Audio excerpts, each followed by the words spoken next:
बच्चों जय हिंद। आज हम लोग नर्वस सिस्टम के बारे में स्टडी करेंगे। नर्वस सिस्टम का स्टडी करने के पहले मैं आपको थोड़ा सा वार्म अप करता हूँ। आपने ब्रेल स्क्रिप्ट के बारे में सुना होगा। ब्रेल स्क्रिप्ट क्या है? ब्रेल स्क्रिप्ट जो हमारे अंधे लोग हैं उन्हें पढ़ने का तरीका है। वो कैसे पढ़ते हैं? जब उन्हें दिखाई ही नहीं देता है तो वो पढ़ते कैसे हैं? ये आपको पता होना चाहिए।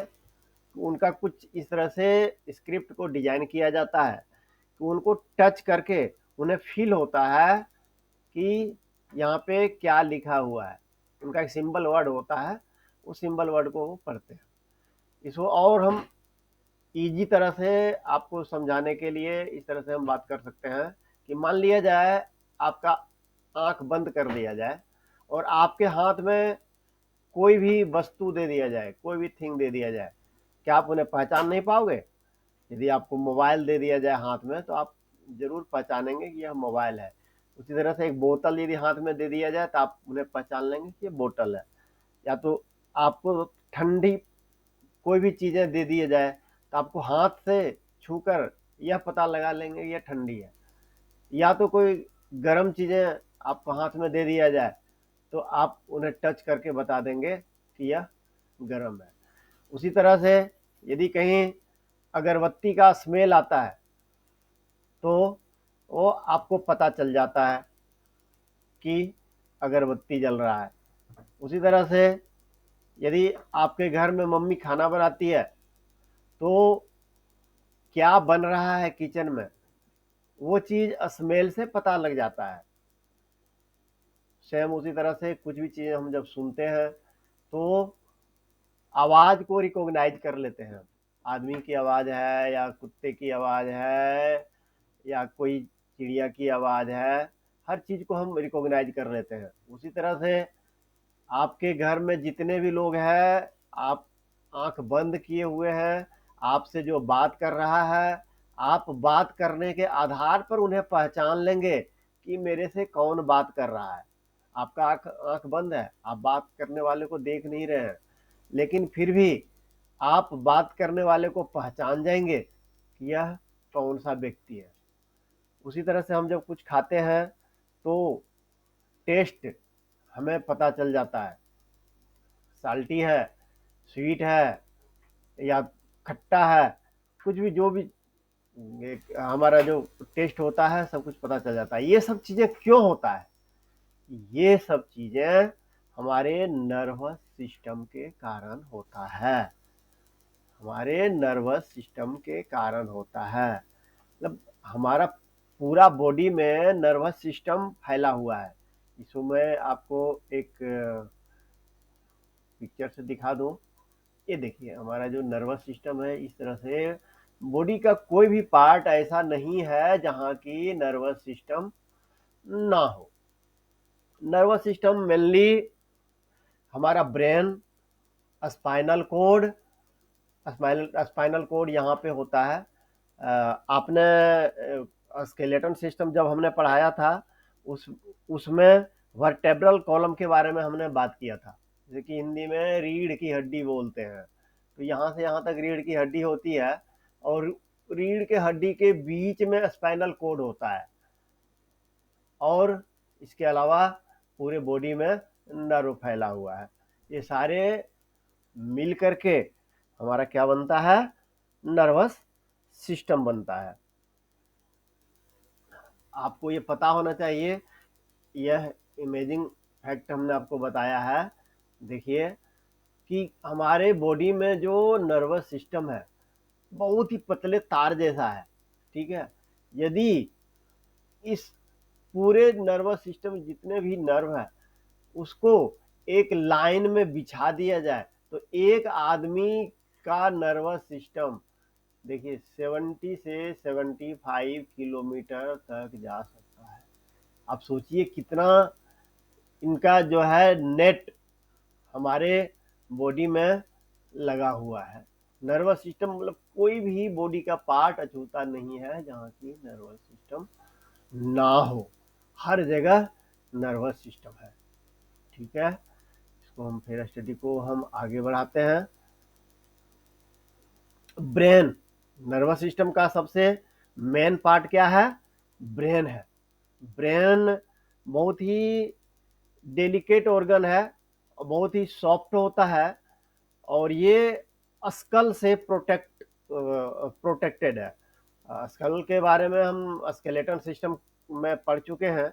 नहीं होगा तो मैं इनका लिंक डिस्क्रिप्शन में दे दूंगा, स्केलेटन सिस्टम का, उसे आप स्टडी कर लीजिएगा।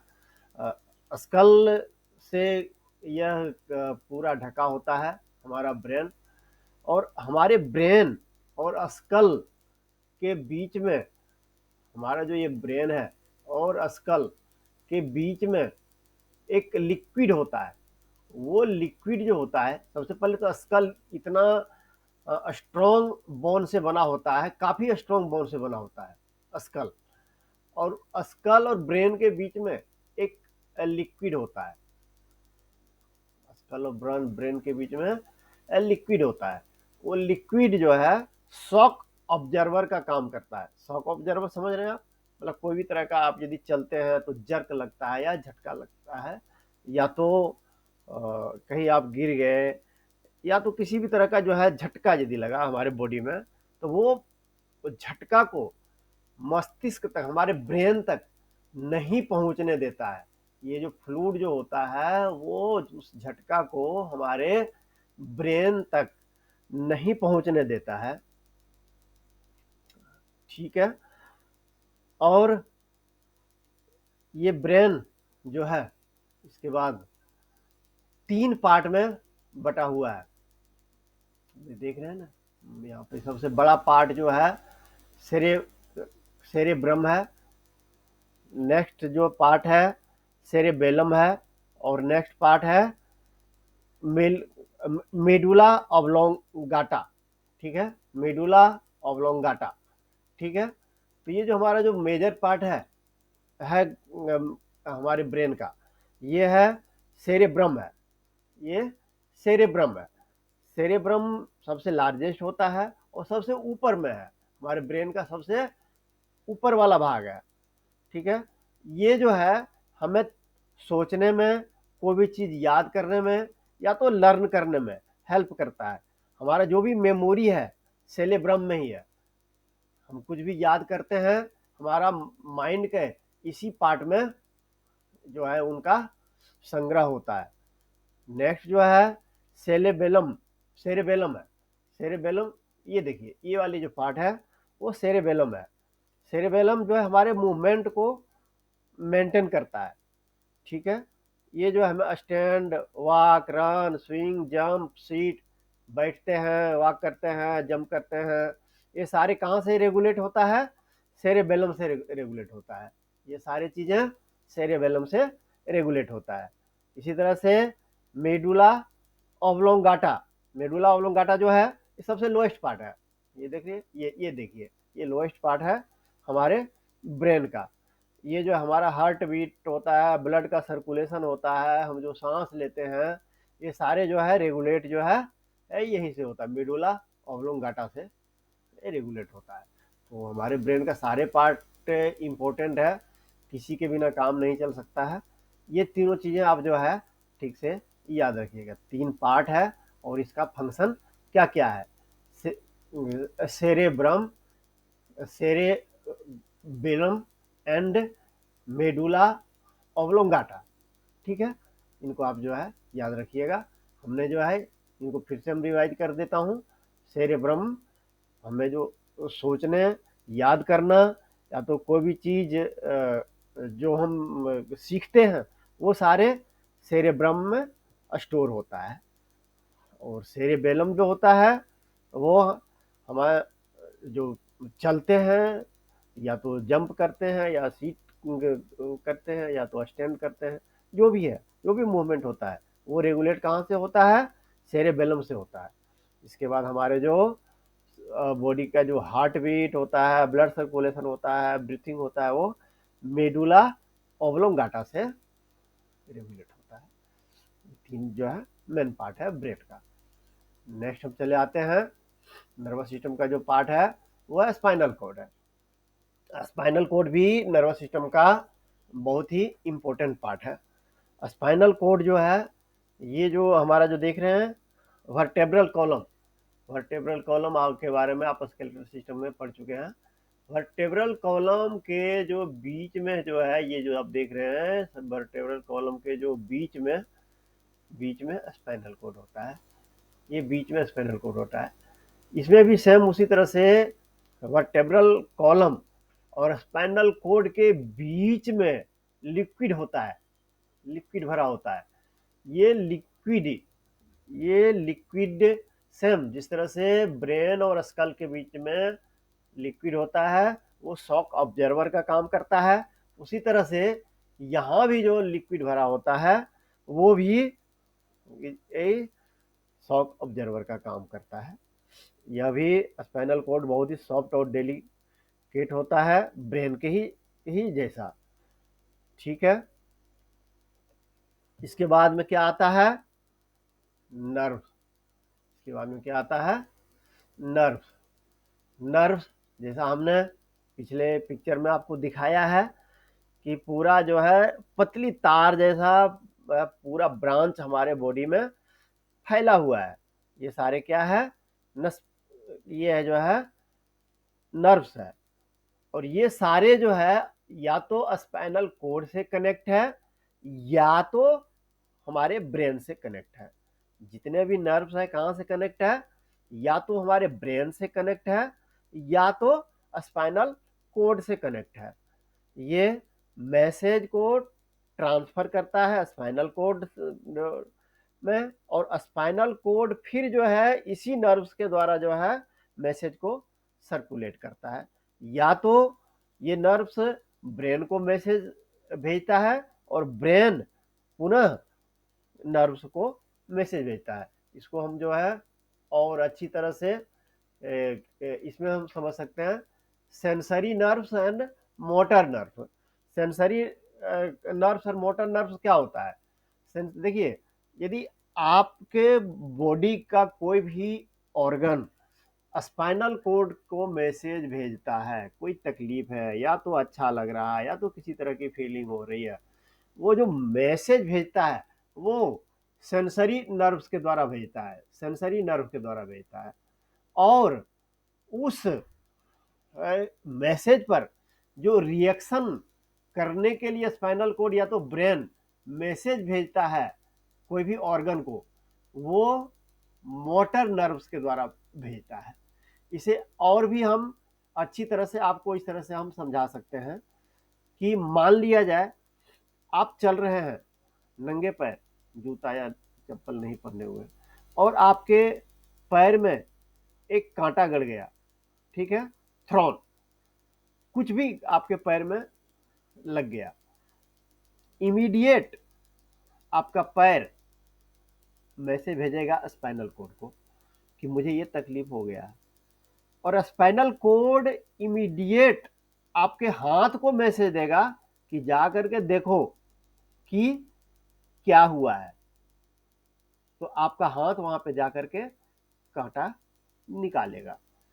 तो जो आपको कांटा गड़ा और वो मैसेज जो स्पाइनल कोड के पास गया वो सेंसरी नर्व्स के द्वारा गया, और स्पाइनल कोड ने जो आपके हाथ को मैसेज भेजा कि जाकर के देखो वहां पे क्या तकलीफ हो रही है, वो मोटर नर्व्स के द्वारा गया। तो अब जो है आपको सेंसरी नर्व्स और मोटर नर्व्स के बारे में पता चल गया होगा। सेंसरी नर्व क्या है और मोटर नर्व्स क्या है, और ये दोनों के कंबाइन फंक्शन को रिफ्लेक्स एक्शन कहते हैं।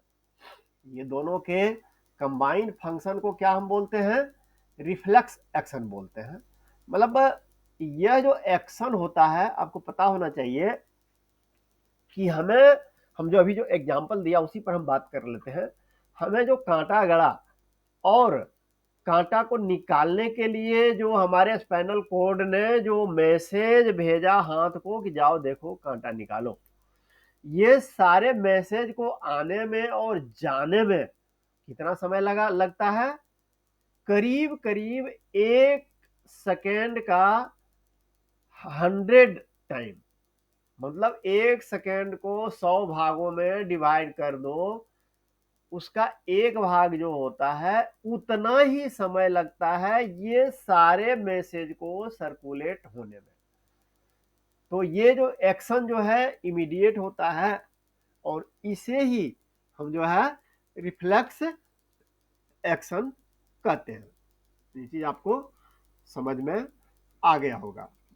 आपको सेंसरी नर्व्स के बारे में समझ में आ गया, आपको मोटर नर्व्स के बारे में समझ में आ गया, और आपको रिफ्लेक्स एक्शन के बारे में भी समझ में आ गया। इसके बाद हम बात कर लेते हैं voluntary and involuntary action. Very simple, जो काम आप अपने इच्छा से कर सकते हैं, जिस पर आपका कंट्रोल है, उसे वॉलेंटरी एक्शन कहते हैं। जैसे आप चलते हैं, आप खड़ा होते हैं, आप बैठते हैं, आप पढ़ते हैं, आप सिंगिंग करते हैं, ये सारे आपके द्वारा कंट्रोल है। आप चाहेंगे तो आप पढ़ेंगे, आप चाहेंगे तो आप गाएंगे, तो ये क्या वो हो जाएगा, ये हो जाएगा वॉलेंटरी एक्शन। और जो काम आपके द्वारा कंट्रोल नहीं है, उसे हम कहते हैं इनवॉलेंटरी एक्शन। इसको एग्जांपल में हम दे सकते हैं, जैसे हम सांस लेते हैं, सांस हमारे से कंट्रोल है? बिल्कुल नहीं है, सांस लेना ही पड़ेगा। उसके अलावा खाना का जो डाइजेशन होता है डाइजेस्टिव सिस्टम द्वारा, उसी तरह से किडनी जो है यूरिन को फॉर्मेशन करता है। ये सारी चीज़ें जो है सॉरी, ये सारी चीज़ें जो है इनवॉलेंटरी एक्शन कहलाता है, उस पर हमारा कंट्रोल नहीं होता है। तो आगे बढ़ते हैं हम।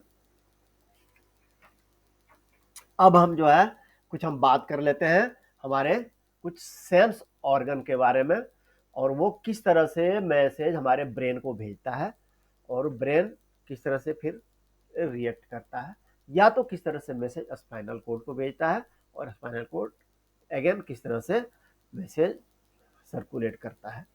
तो सबसे पहले देखिए, आप देख ही रहे हैं, ये आई का हमने आपको डायग्राम दिया है, यहाँ पे दिखाया है। यहाँ पे देखिए लेंस है, जिस तरह से कोई शीशा का लेंस होता है, उसी तरह से सेम लेंस हमारे आँख का जो आगे का भाग होता है वहाँ लेंस होता है। ये लेंस से जो है कोई भी ऑब्जेक्ट का लाइट जो है यहाँ पे जाता है, और इससे जो है आगे हमारे रेटिना पे इसका पिक्चर बनता है, और ये जो है नर्वस सिस्टम से ये पिक्चर को दिमाग में भेज देता है। देख लीजिए, वो सारे नर्व है, और इसको जो है वो दिमाग में भेज देता है। उसी तरह से हमारा जो कान होता है, कोई भी आवाज़ हमारे कान ईयर कैनाल के द्वारा जो है कहाँ जाता है, ईयर ड्रम के पास जाता है। ईयर ड्रम पुनः क्या होता है, यहाँ पे वाइब्रेट होता है, और वाइब्रेट हो करके यह आवाज़ को हमारे ब्रेन में भेज देता है। उसी तरह से हमारा जो नोज होता है, हम जब सांस लेते हैं तो सांस के साथ में कोई भी अच्छी खुशबू है, या तो कोई बदबू है, कोई अच्छी सेंट है, या तो बुरा सेंट है, कुछ भी होता है, तो हमारा जो नर्वस सिस्टम का जो नाक का देखिए यहाँ पर के जो भाग है, यहाँ पे जो है नर्व्स होते हैं। यह नर्व्स जो है कोई भी स्मेल को रिकॉग्नाइज करता है, ठीक है, कि गुड स्मेल है, बैड स्मेल है, या तो काफ़ी तरह का स्मेल होता है जिसे आप भी रिकॉग्नाइज करते होंगे डे टू डे। और यहाँ से जो है ये मैसेज जो है ब्रेन को भेजता है, और हम जो है पता लगा लेते हैं कि यहाँ पे क्या चीज़ का स्मेल आ रहा है। उसी तरह से हमारा जो जीभ है, कुछ भी चीज कोई भी चीज़ जब खाते हैं उसका जो है टेस्ट हमें पता चल जाता है। तो जीभ में भी जो है नर्व होते हैं, और वो जो है कहाँ से कनेक्ट होता है, वो ब्रेन से कनेक्ट होता है। जीभ का जो नर्व होता है वो ब्रेन से कनेक्ट होता है। बहुत सारे जीभ में बड होते हैं, जिससे हमें कि कोई चीज़ खट्टा है, मीठा है, नमकीन है, या तो जो है और डिफरेंट टाइप का जो है टेस्ट होता है। वो सारे टेस्ट को हम जो है रिकॉग्नाइज जो है कौन करता है, वो नर्व से ही करता है। यहाँ से नर्व जो है उनको टेस्ट को लेकर के फिर जो है इसको ब्रेन को भेज देता है। उसी तरह से हमारे स्किन है, स्किन के बारे में अभी हमने आपको जो है शुरू में ही बताया। कोई भी चीज़ आप जब टच करते हैं या तो कोई चीज़ आपको गर्म या ठंडा आप जब छूते हैं तो वो चीज़ सारे फील होता है। वो फील क्यों होता है, वो नर्व्स के कारण ही फील होता है। जो भी चीज़ें फील होता है ये स्किन क्या करता है, ये मैसेज को कहाँ भेजता है, स्पाइनल कोड में भेजता है। और स्पाइनल कोड पुनः उसके एक्शन या रिएक्शन के बारे में मैसेज भेजता है। ठीक है, तो इतना तक आप समझ हो गए होंगे। नेक्स्ट जो है सेंस ऑर्गन का वर्क हमने देख लिया है और सेंस ऑर्गन का केयर। ठीक है, केयर कैसे करना चाहिए, आप डे टू डे अपना आँख धोते होंगे, जब सुबह में ब्रश करते हैं तो उसमें आँख को भी वॉश करते होंगे, तो हमें वॉश ज़रूर करना चाहिए। उसी तरह से यदि हमारे आँख में कुछ चला जाए, कोई भी तिनका छोटा-सा चीज़ है या तो कुछ भी चला जाए, तो तुरंत जो है उसे पानी से धो लेना चाहिए। उसी तरह से आँख को केयर करने का एक बहुत ही इम्पोर्टेंट चीज़ है कि आजकल हम लोग टेलीविज़न या तो कंप्यूटर के स्क्रीन के सामने में काफ़ी देर तक रहते हैं। तो कंप्यूटर या तो टेलीविज़न का जो स्क्रीन होता है, वो हमारे आँख के पैरेलल होना चाहिए, सेम लेवल में होना चाहिए। ये बहुत ही इम्पोर्टेंट है। सेम लेवल में नहीं होने से आँख जो है खराब हो सकता है। उसी तरह से आँख को केयर करने के लिए हमें विटामिन ए रिच फूड खाना चाहिए। आपको पता होना चाहिए कि विटामिन ए आँख के केयर के लिए बहुत ही ज़रूरी होता है। तो विटामिन ए रिच कुछ फूड है, जैसे कि मैं आपको नाम बता देता हूँ, जैसे कि स्पिनच है, ड्रम स्टिक का जो है पत्ता होता है, कैरोट और स्वीट पोटैटो, पम्पकिन, पपाया और पका हुआ आम, इसके बाद कैप्सिकम, फिश, एग, ये सारे चीज़ों में जो है विटामिन ए काफ़ी मात्रा में पाया जाता है। ये सब चीज़ें खाना चाहिए क्योंकि हमारे आँख के लिए काफ़ी लाभदायक होते हैं। उसी तरह से कान का हमें केयर कैसे करना चाहिए, जब भी हम नहाते हैं तो साफ कॉटन कपड़ा से ठीक से कान के ऊपरी भाग और हल्का सा नीचे तक पोंछ लेना चाहिए। ठीक है, उसके अलावा कोई भी शार्प ऑब्जेक्ट कान के अंदर नहीं डालना चाहिए। किसी भी तरह कान में यदि तकलीफ होता है तो तुरंत हमें डॉक्टर के पास जाना चाहिए। इसी तरह से कोई भी यदि ज़्यादा लाउड साउंड होता है या तो लाउड म्यूजिक होता है वो हमारे ईयर ड्रम को नुकसान पहुंचा सकता है। ठीक है, तो उससे हमें दूर ही रहना चाहिए। बहुत तेज आवाज़ से हमें दूर रहना चाहिए। उसी तरह से हमें नाक का भी साफ रुमाल से सफाई करना चाहिए। उसी तरह से जीभ की सफाई कैसी करनी चाहिए, जीभ की सफाई रोज़ हम जब ब्रश करते हैं तो टंग क्लीनर से जीभ की भी सफाई करनी चाहिए। उसी तरह से स्किन रोज़ हमें नहाना चाहिए। नहाने के बाद में साफ तौलिया से पूरे बॉडी को वो क्लीन करना चाहिए।